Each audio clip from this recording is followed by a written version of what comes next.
Hello, everyone. I'm back to tell you one of the many, many reasons you should be sharing your stories with the world. So storytelling has been shown to lower cortisol levels.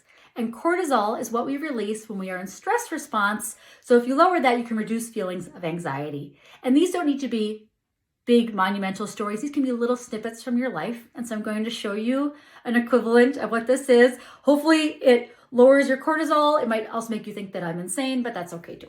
Okay, so when he was younger, one of our sons loved a show called Ni Hao Kai Lan.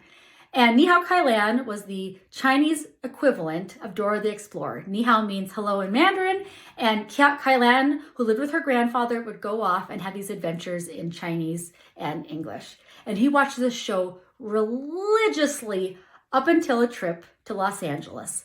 So we're on the plane coming back from LA, and my son's 2, he's sitting in my husband's lap, and we're watching people walk down the aisle, and the line had stopped while someone put up a bag, and our son became absolutely transfixed on a gentleman standing kitty corner to us. So my husband and I are trying to distract him because the gentleman has now noticed that our son's staring at him. And as we're trying to pull some toys out, our son leans forward and says to the man, "Ni hao." And it clicks into our brains that this gentleman is dressed identically to Kai Lan's grandpa.